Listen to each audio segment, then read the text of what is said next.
claro que eu abro mão de muita coisa para conseguir conciliar, mas o que eu percebi é que eu acabei me tornando cada vez mais, a cada passo que eu tive coragem de dar e de peitar e de encarar os possíveis julgamentos que eu receberia, eu me fortalecia, me percebi cada vez mais capaz no meu trabalho. A quinta temporada do Vioral começou e você já pode se conectar no Instagram, @Vioral, ou no Instagram do PC, nosso host, @Paulo Crepaldi. Em todas as plataformas de streaming, aquela dose oral quinzenal para seus ouvidos. Fique agora com o Vioral.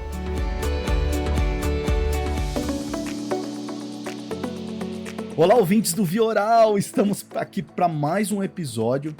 E eu acho que é muito interessante esse episódio porque nós vamos falar sobre essa nova geração que chega no mercado, assim, mudando completamente a dinâmica, a visão que a gente tem. Por quê? A nossa convidada é mentora da Winning Woman da Ernst Young, escritora de best-seller, já tem 2 livros, ela vai falar disso, palestrante, rainha de bateria e vice-presidente, tudo isso junto, uma coisa só, uma loucura, ela vai contar de tudo. Eu tô aqui com a Renata Spaliti, que eu vou aqui carinhosamente chamar de Rei Spaliti. Seja bem-vinda ao Vioral. Ai, que gostoso. Obrigada, PC. Obrigada pelo convite. Legal. Rê, eu queria iniciar falando dessa... A gente tá hoje olhando, o mundo tá de olho nessa nova geração de mulheres influentes. Então, por exemplo, você pega aqui no Brasil, se fala muito da Luísa Trajano, a CEO da Magazine Luiza, tá se falando muito da Cristina Junqueira, que é do Nubank. Você pega no mundo, né, as grandes influenciadoras, então você tem a Angela Merkel, você tem a Mackenzie Scott, que é uma filantropista, a Kamala Harris agora, tem a Melinda French Gates, e tem você, Rei Spaliti, entrando dentro desse perfil dessas mulheres que colocam a cara para bater, que mostram que vocês são capazes e muito bem desenvolvidas nas diversas áreas que vocês atuam. Rê, isso veio de sempre? Você criança já era isso ou não? Você foi construindo ao longo do tempo? Me conta um pouquinho como que é para você, mulher, vivendo. A gente sabe que o mundo era muito mais masculino, mais machista antigamente, né? Como é que foi para você se desenvolver, ser tudo isso e ter coragem de assumir tudo isso? Eu acho que esse é o principal. Sim, com certeza. A coragem realmente acho que um elemento divisor de águas. Olha, eu diria que enquanto criança, sim, eu já acreditava que seria essa mulher multifacetada, já gostava de muitas coisas, já tinha talentos diversos, assim. Eu sempre brinco que eu não fui aquela criança, e até nessa época eu tinha um pouco de dúvidas, assim, porque eu gostava e tinha talento para fazer tantas coisas, que eu falava, gente, o que será que eu vou ser quando eu crescer, né? Então, acho que quando criança, sim, porque eu tive uma criação na minha casa onde eu não acreditava, eu não tinha visão de que haveriam maiores dificuldades, de que as mulheres talvez não estivessem representadas em algumas situações. No meu mundinho ali, né, na escola, nas coisas que eu fazia, eu sempre fui muito envolvida com esporte, então eu vivia o dia inteiro ocupada, né? Era escola, eu fazia dança na época, eu me formei em balé clássico, eu fiz uma série de modalidades de dança, uma série de modalidades de esporte. Então, eu não percebia nenhum tipo, assim, de diferença. Aí eu acho que a vida vai colocando alguns nãos e a gente vai se endurecendo. Infelizmente, né, que eu acho essa é a beleza da criança, né, de você ver que ela é pura, que ela acredita nos sonhos, que ela acredita que pode mudar o mundo. E a vida vai te dizendo que não é bem assim, que, né, que alguma coisa, alguma determinada carreira não dá dinheiro, a outra não é pra você, a outra isso, a outra aquilo. Então o mundo vai te encaixotando e eu acho que por um momento eu me permiti ser encaixotada. E aí eu tive um grande marco na minha vida, que foi em 2009, que foi quando eu me divorciei do meu primeiro casamento. E eu fui buscar o autoconhecimento. E aí sim eu resgatei essa mulher, né? E eu acho que aí eu comecei a realizar todas as coisas que eu quis. Eu fui ser atleta profissional de fisiculturismo, viajei o mundo competindo. Comecei o meu blog, comecei a produzir conteúdo de forma estruturada, me apaixonei por produzir conteúdo, fui para as mídias sociais, depois fui para o primeiro livro, que virou palestra, que depois veio o segundo. Então uma coisa foi puxando a outra, né? E um dos grandes marcos da minha vida, para me posicionar como eu me posiciono hoje enquanto mulher influenciadora, foi o começo da minha carreira. Foi esse choque de ter entrado, porque eu tenho esse aspecto de hereditariedade, né, PC? Então eu entrei já na empresa da família. E ali eu fiz um processo de trainee, fiquei 2 anos passando por todas as áreas, mas desde o começo o meu pai me colocou nas reuniões mais estratégicas. Num primeiro momento como ouvinte, mas eu participava. E aí que eu comecei a perceber, eu falei, as mulheres não estão aqui. Né? E aí eu comecei a frequentar locais, ir a eventos onde as mulheres não estavam. E aquilo começou a me causar uma certa dor e uma percepção escancarada de fato do que acontecia no mundo e do que precisava ser mudado. E eu entendi também a minha responsabilidade. Eu falei, poxa, se eu recebi a graça de ter esse espaço num primeiro momento pela hereditariedade, claro, num segundo momento pela minha competência, porque ninguém se sustenta só por ser filha do presidente, né? Mas se essa primeira porta me foi aberta por ser filha do Renato, eu entendi que eu tinha que me capacitar muito e que eu precisava puxar outras mulheres comigo. Eu precisava ser uma agente de transformação e eu precisava abrir as portas para muitas mulheres. Eu quero chegar na história da Apsen, porque não só filha do Renato, mas neta da Dona Irene também. Eu quero que você conte depois para os nossos ouvintes essa história. Mas antes disso, você falou de autoconhecimento, eu acho um ponto extremamente importante. O seu livro, Do Sonho à Realização, é exatamente uma biografia desse teu autoconhecimento, né? O que mudou da Reis Palite de antes para depois? Essa Reis Palite que já é uma escritora. Eu acho fantástico, Rê, você ter esse papel. Você fala assim, eu posso ser executiva, posso ser rainha de bateria, posso ser uma atleta, posso ser uma escritora, posso ser ou seja, essa coisa de multifacetada que você tem e que é característica dessas mulheres que a gente vê hoje em dia, né? Sim, sim. Olha, PC, eu ouso dizer que mudou praticamente tudo. Não mudou, claro, a minha essência, os meus valores, né? Eu acho que isso vem da minha criação, da minha personalidade, né? Mas eu acho que a Renata de antes do autoconhecimento para a Renata do pós-autoconhecimento, que está em construção ainda, mudou praticamente tudo. Então, eu antes era uma pessoa que precisava muito agradar os outros, que precisava muito agradar aos meus pais, especialmente o meu pai, que é o meu chefe, né?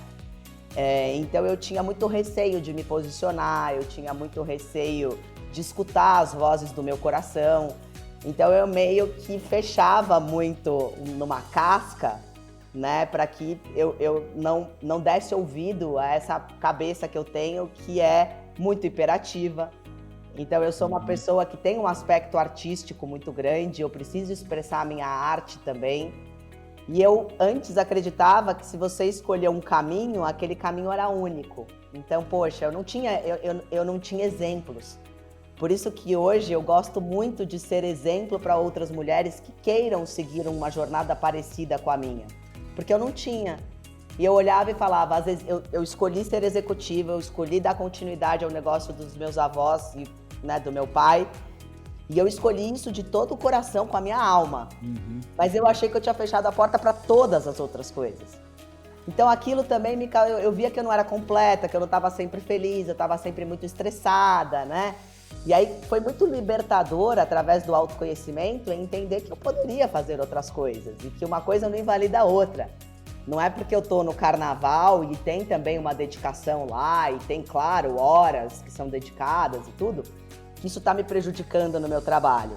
É claro que eu abro mão de muita coisa para conseguir conciliar, mas o que eu percebi é que eu acabei me tornando cada vez mais, a cada passo que eu tive coragem de dar e de peitar e de encarar os possíveis julgamentos que eu receberia, eu me fortalecia, me percebi cada vez mais capaz no meu trabalho, cada vez mais presente no meu trabalho. Então eu percebi que uma coisa acaba mexendo na outra porque nós somos um ser humano inteiro, né? Íntegro, né? É uma coisa só. Então quando você se realiza em várias áreas da sua vida, você acaba performando melhor em todas elas. E para mim foi muito libertador. Então, antes do autoconhecimento, eu era uma pessoa que trabalhava e tentava fazer esporte. Basicamente, a minha vida se resumia a isso. E estudava muito, porque a vida inteira eu gostei de estudar, eu sou uma amante, eu espero estudar a vida inteira. Mas no começo da carreira, eu estudava mais para provar para os outros e para pendurar os diplomas na parede do que efetivamente para aprender e aplicar. Eu precisava me afirmar, eu tinha essa coisa de, poxa, eu preciso ter um currículo forte, eu preciso... E depois do autoconhecimento eu consegui me dedicar a estudar coisas que fazem sentido, que eu consigo aplicar, que eu consigo trazer resultado e não necessariamente vão ter um título, né? Eu fiz muito mais cursos, mentorias, coachings depois do autoconhecimento do que cursos formais que me traziam essa autoridade para escrever lá no currículo ou colocar no LinkedIn, né? Então acho que eu me libertei de muita coisa. Eu fico imaginando agora, lá no começo, até para eu entender, você falou da questão do julgamento, né? Eu acho que é importante, que não é só você, mas tem muitas pessoas que há um medo hoje de como você vai ser julgado, dos rótulos que as pessoas vão te dar. Não teve uma hora que, sei lá, o seu pai falou assim, filha, não vai dar, ou é uma coisa ou outra, não tem como tocar tudo isso, empresa é uma coisa sério, assim, você não foi podado em nenhuma vez, porque usualmente as pessoas falam, cara, não vai dar certo isso, o mundo não é assim, não vai funcionar. Como é que foi isso? Como é que você conseguiu lidar com essa pressão e principalmente com o julgamento, né? Eu imagino que as pessoas devem te julgar, falar assim, nossa, mas como assim uma executiva rainha de bateria? Como assim uma executiva influencer? Ou é influencer? Ou vai trabalhar como atleta? As pessoas até hoje ainda não se questionam, não te questionam. Você sente isso ou não? Olha, no passado eu senti, não do meu pai. Meu pai é uma pessoa assim... Ele é muito iluminado, ele é muito à frente do seu tempo, ele é uma pessoa... Eu imagino que talvez dentro do coraçãozinho dele, ele tenha sentido. Sim. Será que vai dar conta? Será que não é muita exposição? Será em todos os sentidos, né? Não só a exposição até física e tudo, mas até a exposição pública em questão de segurança, uma série de coisas que eu sei que ele se preocupa e se preocupou. Mas ele nunca me disse isso porque eu percebo que ele nunca quis podar um sonho meu. Então, ele mesmo me dizia no passado, ele falava, filha, eu dediquei a minha vida para a Apsen, e a minha vida é a Apsen, aqui é onde eu me realizo, é o que me faz feliz e tudo. Mas eu me arrependo, talvez, de não ter feito algumas coisas. Então, ele sempre falava, cuida da sua vida, vai atrás das suas coisas. Então, do meu pai, surpreendentemente, não. Embora, como eu te disse, eu acho que por conhecer ele como filha e saber o jeito dele, enfim, a gente sabe ler o que não é dito, né? Então, eu percebo que ele se preocupou no começo, mas eu senti muito mais dos outros, até da minha mãe, que não trabalha comigo, que não tem tanta relação, ela ficou muito preocupada. E ela teve uma conversa séria comigo, ela falou, filha, você tem certeza que é isso que você quer?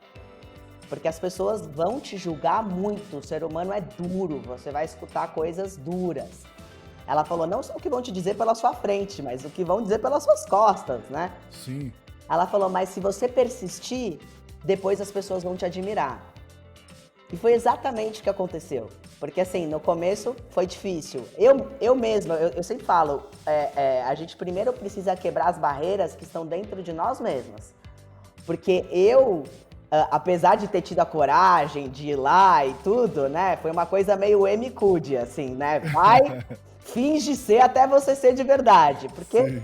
No começo eu tava com medo, né? E tudo aquilo, aquela pressão enorme. O carnaval foi outro baita desafio na minha vida. Porque eu entrei num carnaval não sendo da comunidade, não sendo do carnaval, não tendo nenhuma pessoa na minha família, dos meus amigos, da minha convivência que era do carnaval. Então, eu entrei num mundo que eu não conhecia e que no começo tem sempre, né? Poxa, o que ela tá fazendo aqui? Ela veio de fora, mas como assim, né? E aí fui conquistando meu espaço, fui escrevendo a minha história com humildade, mostrando o meu jeito de ser e tudo. E hoje eu tenho um espaço na minha comunidade que, assim, eu sou apaixonada por eles, eu sei que eles gostam muito de mim também. Então, acho que esse elemento da coragem que você falou, ele foi fundamental na minha vida em todos os momentos. Porque se você não tem coragem de dar o primeiro passo, e aí, com certeza, você não vai conseguir dar os próximos, né? O que você falaria para as mulheres que estão passando por esse momento, relato desse começo teu, né? Com medo do julgamento, com medo dessa exposição, porque o medo é normal, né? Faz parte da nossa vida, mas eu acho que é importante para elas entenderem assim, como ultrapassar esse medo, não deixar esse medo tomar conta e ter todo esse medo desse julgamento de uma cultura que a gente criou com o passado e que a gente está tentando mudar ela para o futuro. Olha, como conselho, eu diria que a gente sempre vai ser julgado. Sempre. Nem Jesus Cristo agradou todo mundo, quem somos nós? Então, assim, sempre vai ter o grupo que vai valorizar, sempre vai ter o grupo que vai questionar, que vai julgar. Então, isso é um ponto que a gente tem que ter clareza e tem que aceitar, né? Então, deixar de fazer as coisas pelo medo do julgamento, eu sempre gosto de colocar na perspectiva do quanto isso vai fazer falta na minha vida. Então, se coloca lá na frente, né? Eu olho a Renata velhinha lá, cheia de ruga, na sua, né? Cadeira de balanço, lendo livro e dando palestrinha ali, não sei como que eu vou estar. Eu só sei que eu vou estar engajada fazendo alguma coisa social, assim. Eu vou ter me arrependido de não ter feito? E assim, o meu livro, PC, você sabe que tem os materiais complementares, né, de cada capítulo, né? E eu fecho o livro com o Roberto Chiniachik, que passou muitos anos trabalhando com pacientes terminais, né? E ele diz que os pacientes terminais, eles nunca se arrependeram do que eles fizeram.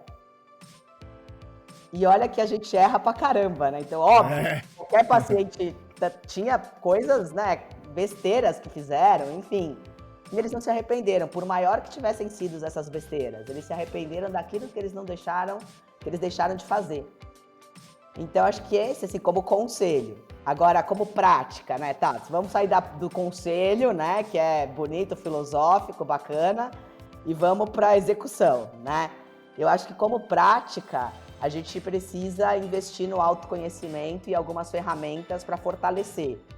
Porque você precisa começar a aprender a se blindar, então você vai escutar coisas que às vezes podem te desestabilizar. Então, como que você retoma a sua integridade, a sua sanidade, a sua e mantém, né? Eu acho que esse é uma busca que a gente precisa fazer, e aí é um caminho individual, cada um tem que encontrar o seu caminho, as suas respostas, né? Existem 1000 possibilidades de desenvolvimento do autoconhecimento, mas eu acho que a base é bem fundamental, especialmente para quem quer fazer alguma coisa um pouco mais ousada, para quem quer quebrar padrões, porque isso vem uma carga bastante grande junto, você tem que estar emocionalmente preparada, você tem que estar com pessoas que te suportem, né? Então, saber escolher muito bem quem são as pessoas que estão ao teu lado, que eu sempre brinco que, assim, família Deus te deu e você tem ali um aprendizado, você tem que conviver, não dá para escolher, né? Agora, amigos, a gente escolhe. Sim. Então, a gente tem que escolher estar do lado das pessoas certas, das pessoas que valorizam, que colocam pra cima, que, né, na hora que você se enfraquece, te puxa, porque isso faz toda a diferença, é uma rede de apoio, né? Sem dúvida. Vamos falar da Apsen, que tá no DNA da sua família, desde os seus avós. Pra quem não conhece, quem é a Apsen, Rê? A Apsen é uma indústria farmacêutica, nós fabricamos medicamentos e suplementos alimentares. Nós estamos no mercado, a gente vai fazer agora em junho, 53 anos. Parabéns. Ai, obrigada, a gente está bem ansioso aí para a data de junho, é sempre um mês especial pra gente, um mês comemorativo. A gente está com quase 2.000 colaboradores, nós faturamos o ano passado 1 bilhão e 200 líquido, então a gente já está aí brigando com os grandes players do mercado, né? Que legal. E é uma empresa que começou com seus avós, é isso? Conta um pouquinho dessa história. Foi dos seus avós pro seu pai e agora tem você nesse legado aí, né, Rê? Olha, eu vou tentar resumir, mas é uma história muito legal. Começou com os meus avós, Dr. Mário e a Dona Irene, né? Existia até uma empresa antes, com outro sócio, enfim, que não deu certo, que chamava Nespa, que era a junção dos sobrenomes dos sócios. E aí o meu avô fundou a Apsen, que é Nespa ao contrário. É isso que eu ia falar. Agora eu ia te perguntar o que era, é Nespa ao contrário. Tipo, era um novo momento, vamos virar ao contrário que agora vai dar certo, né? Legal. Não foi bem assim, teve desafios, a Apsen teve concordata na data do meu nascimento, então imagina a cabeça do meu pai, tendo a primeira filha, no meio de uma concordata, vivendo, né, tanta coisa. Papai vai fazer 50 anos de Apsen ano que vem. Então ele praticamente participou de tudo, né, que aconteceu. Eu vou fazer 20 anos de Apsen ano que vem. Então eu brinco que a gente tem 2 bodas aí para comemorar no próximo ano da família. E aí a minha avó, que é a Dona Irene, durante um período ela esteve à frente, comandou a Apsen, né? E tem muitas histórias, assim. Eu, infelizmente, não convivi com a minha avó como líder, como gestora, né? Eu convivi com a minha avó como vó até os meus 15 anos, porque ela teve Alzheimer. Depois ela ainda viveu muitos anos, que meu avô era médico e tudo, mas a cabecinha dela já não estava ali presente conosco. Mas pela história que me contam, assim, ela foi uma mulher muito à frente do seu tempo. Ela foi uma mulher muito forte. Eu acho que talvez por necessidade, inclusive, e também por ser, né, aquele jeitão italiano, né? Então, acho que ela sempre trazem essa informação de que ela tinha um pouco de dureza e, ao mesmo tempo, uma consciência social absurda. Então, ela era uma pessoa que ajudava as pessoas da comunidade ali ao entorno da Apsen demais. Ela andava sempre com alguma coisa para poder ajudar. Ela tinha algumas coisas que eram muito marcantes dela. Então, ela sabia o preço dos itens da cesta básica, ficava fazendo cálculo para saber se o salário mínimo que a Apsen pagava conseguia dar uma vida justa, né? Uma vida genial, isso. Minimamente ali adequada para as pessoas. Então, ela foi uma mulher que trouxe esse tipo de pensamento numa época que isso era raríssimo. Sim. Então, acho que da genética aí da minha avó, eu trouxe muita coisa, né?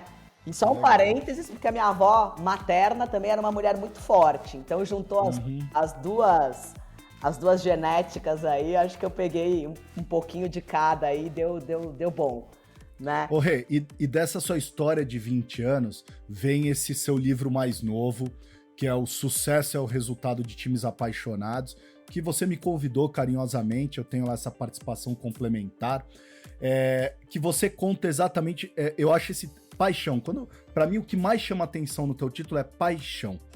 E eu queria que você falasse um pouquinho disso, porque você falou do seu lado artístico, e eu não tinha feito esse link antes, como é importante o seu lado artístico para trazer esse monte de novidade que você implementou na Apsen, né? Então, exemplos. Os seus colaboradores se pintaram de azul. Você fez um processo de seleção e recrutamento completo, que era basicamente um programa de auditório, né? Então, assim, uma série de coisas que tem a ver com esse seu lado artístico e que traz uma novidade. Conta um pouquinho pra mim, assim, por que escrever sobre paixão e desse seu lado artístico dentro da empresa, como executiva? Olha, legal que você trouxe isso, porque isso me faz lembrar muito o Steve Jobs, quando ele falava sobre conectar os pontos, né? Connecting the dots, e ele diz que você não consegue conectar os pontos no presente. Você só consegue conectar os pontos no futuro. Sim. E é muito isso, assim, porque eu sempre tive muito envolvida com arte, né? Pra quem não sabe, eu fiz teatro e TV com Wolf Maia. Eu fui formado em balé clássico. Eu fiz muitas modalidades de dança. Eu sempre tive no palco. Então, isso é uma coisa que foi muito frequente na minha vida. Eu estudei numa escola onde a gente tinha muita referência das escolas americanas. Então, a gente tinha aqueles festivais de músicas. A gente era preparado o ano inteiro para tocar no festival. Então, eu sempre tive no palco. Ou era dançando, ou era cantando, ou era fazendo uma peça. E essa coisa da arte, minha mãe é artista plástica, então eu cresci aprendendo 1000 modalidades de fazer isso. Minha mãe faz escultura, pinta quadros, já fez de tudo um pouco, assim.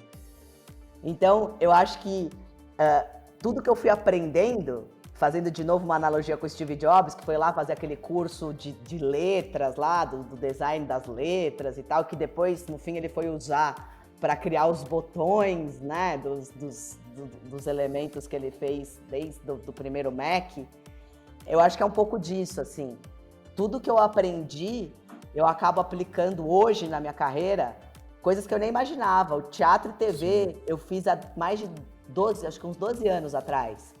E eu não imaginava que a gente ia entrar numa pandemia e que a gente ia precisar usar tanto a TV, entre aspas, né? Ou a habilidade de lidar com as câmeras. Então são coisas que a gente vai somando de conhecimento que parecem não ter nada a ver e que no fim fazem total a diferença no negócio. E a questão da paixão é primeiro porque eu me apaixonei pela Apsen, não só pelo meu pai, mas principalmente pelo primeiro dia que eu convivi na Apsen. Eu olhei e falei, gente, esse lugar é diferente. As pessoas aqui, elas são felizes, elas são muito engajadas, elas são apaixonadas, elas têm um elemento, elas têm alguma coisa que eu não sei explicar o que é diferente. E aí, mais tarde, eu fui entender que isso era cultura corporativa, eu fui traduzir a cultura corporativa da Apsen, né, e conseguir materializar ela, porque é muito substrato, assim, é muito subjetivo. E o meu livro, ele nasceu dos últimos 5 anos, porque essa cultura sempre existiu, essa paixão sempre existiu, e eu falo que eu e meu pai, nós somos uma dobradinha perfeita, porque meu pai é o visionário para a parte de produtos, o meu pai é o visionário para a parte do mercado farmacêutico, e ele é muito visionário na questão de gestão de pessoas. Então, ele é muito à frente, assim, do que qualquer um pode imaginar. Ele passa o tempo inteiro pensando em como melhorar a qualidade de vida, como melhorar o engajamento, como tornar as pessoas mais felizes. E isso nos faz, né, e eu também, como parte da equipe dele, muito apaixonados, porque a gente fica olhando e fala, gente, em que lugar que a gente encontraria um ser humano e uma empresa como essa, né? Então a questão da paixão vem do fato de eu ter me apaixonado, de ter percebido o quanto isso é motor propulsor de resultado. E depois da minha chegada, porque eu sou a pessoa dos processos, da sustentabilidade, do futuro, do digital, da inovação e especialmente da performance. Então eu vim trazendo o elemento de tornar essa paixão em resultado cada vez mais exponencial.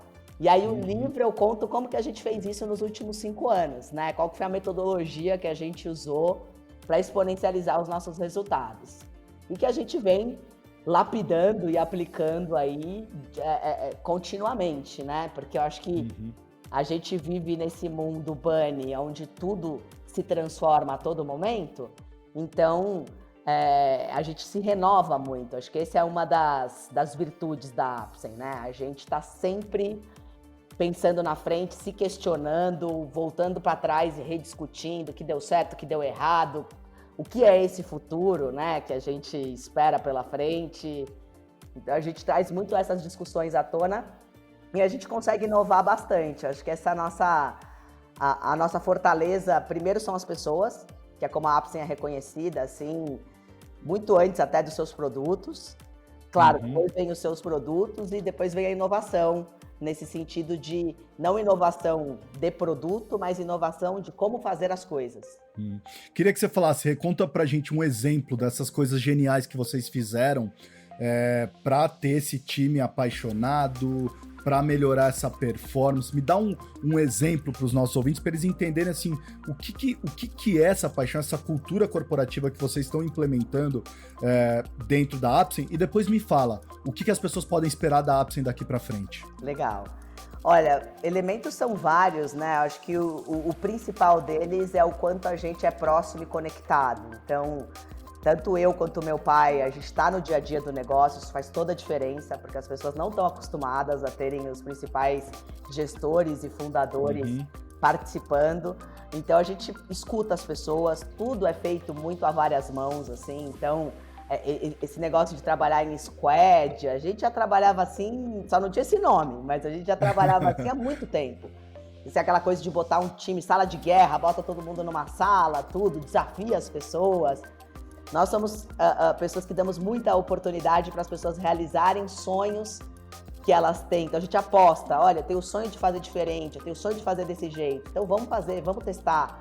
Coisa que a gente sabe que no mercado não é tão tão possível, né? É muito fragmentado, é muita caixinha, as pessoas têm o cargo, tanto...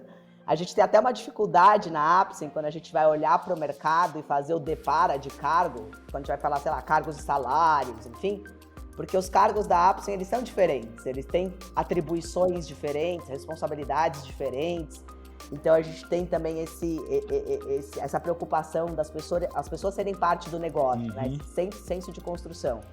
Mas exemplos mais práticos, você falou um deles, que foi o nosso processo seletivo do Brilhe na Apsen para propagandistas. A gente fez um outro mais recente, que foi o Brilhe na Apsen Primeiro Emprego, que foi totalmente voltado a trazer acesso para as pessoas que estão em vulnerabilidade social. Então, nós fomos às ONGs, apresentamos a Apsen, apresentamos a indústria farmacêutica, mostramos essa oportunidade para que os jovens pudessem se inscrever. A gente fez tudo no formato TikTok, porque é a linguagem deles, então a gente conseguiu... sempre a gente tenta conversar, né? A gente tem uma diversidade geracional enorme na Apsen, a gente tenta conversar com todos esses públicos, né?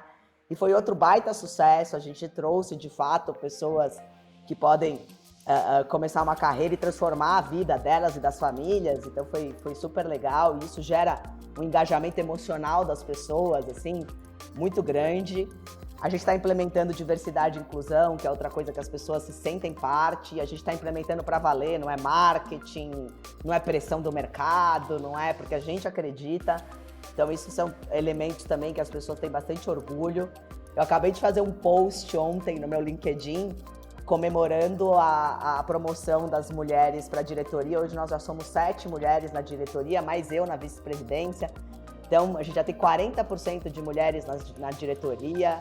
Então, a gente está trabalhando mesmo e colocando em prática e mostrando resultado. Tudo isso vai fazendo com que as pessoas se apaixonem por esse ambiente onde tem oportunidade de crescimento, onde tem remuneração diferenciada, onde tem senso de realização, onde tem um propósito muito grande. Eu acho que é uma miscelânea de tudo isso. Sem dúvida. E quem quiser o livro da Respalit, tá na Amazon, né? Tá nas livrarias, então quem quiser comprar... vocês podem acessar, e eu vou deixar o link aqui também na descrição do episódio para vocês clicar. Eu gosto de fazer um bate-bola rápido com os meus convidados nessa 5ª temporada, então eu vou jogar alguns temas que estão aí à tona da indústria farmacêutica, você me diz o que você pensa sobre eles, tá bom? Tá bom. Visita médica virtual. Olha, eu acredito no híbrido, muito. É assim... a minha aposta. Eu acho que sim, vamos para uma parte virtual, mas eu acredito na jornada de contato com o médico, com elementos virtuais no meio do caminho.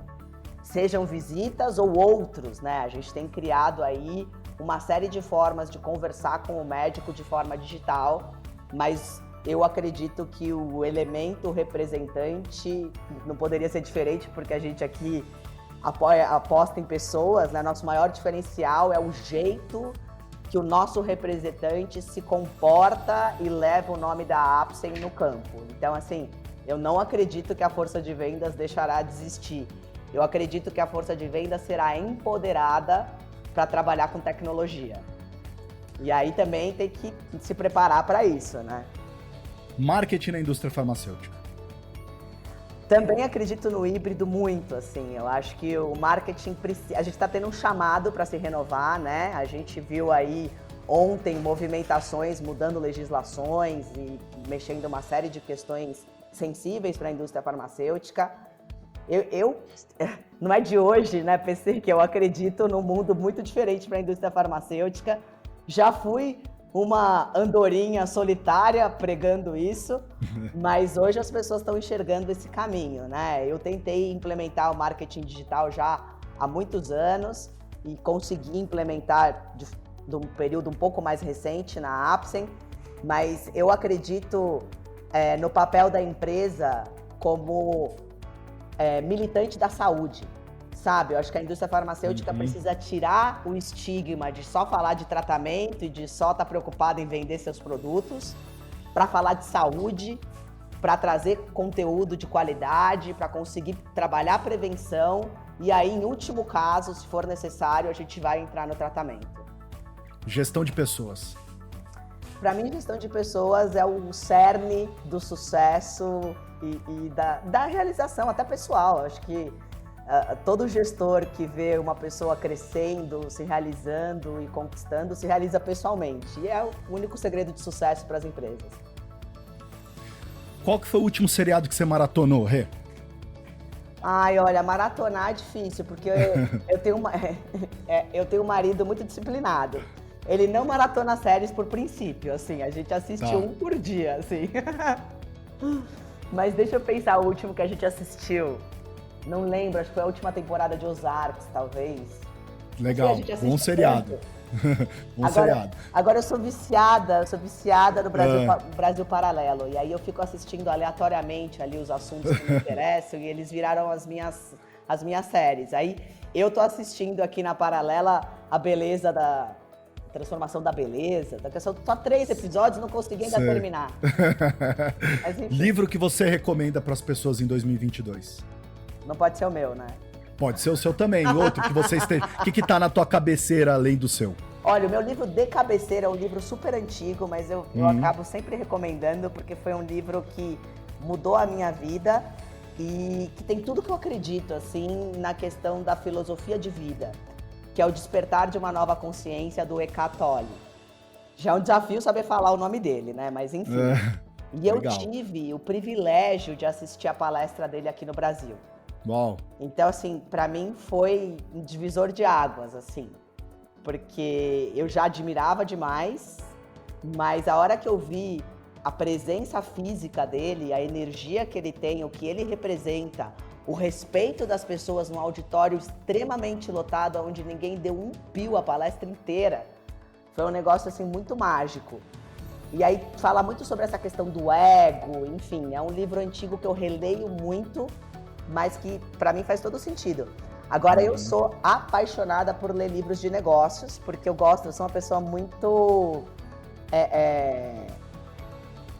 muito de performance, assim, eu quero botar em prática. Então, houveram anos que eu lia muito sobre autoconhecimento, hoje eu leio muito mais sobre negócios, assim, é o meu como hobby. Uma boa atleta, né? Exatamente. É isso aí. Legal. Olha, gente, hoje eu conversei com a Rê Spaliti, foi um bate-papo super gostoso. Passou tão rápido, Rê, esse bate-papo. E vai ficar aqui, Rê, eu quero fazer um convite para você, porque você falou um negócio hoje, e a gente falou bastante disso, que tá na minha mente faz tempo. Então, ó, eu tenho a ideia aí do seu próximo livro, pra gente escrever juntos, é a gente falar da habilidade de ser multidisciplinar. Porque cada vez mais eu tenho visto que as pessoas que são multidisciplinares, ou seja, abrem as portas para disciplinas completamente diferentes, possuem mais sucesso lá na frente, como você. No meu caso, eu sou veterinário de formação e fiz tantas outras loucuras, e a gente tem uma cabeça um pouco mais aberta para vários. Então, vamos deixar isso no nosso radar para a gente falar sobre essa habilidade do futuro, que é ser multidisciplinar. E eu queria terminar com uma frase sua que eu tirei de um artigo seu, que você escreveu, que diz o seguinte: equipes de alto desempenho são um ativo indispensável de qualquer empresa. Rê, muito obrigado pela sua participação no Vioral. Eu que agradeço, foi um prazer enorme. Adorei a ideia do livro, vamos colocar em prática. Vai ser uma honra, imagina fazer um livro com você, que delícia. Maravilha. Então, gente, esse foi mais um episódio do Vioral e eu fui. Você ouviu o Vioral, o podcast da indústria farmacêutica. Para se conectar é fácil. vioral.com.br, @Vioral no Instagram, ou então envie um e-mail para vioralhealthcare@gmail.com. Até a próxima dose oral quinzenal para seus ouvidos.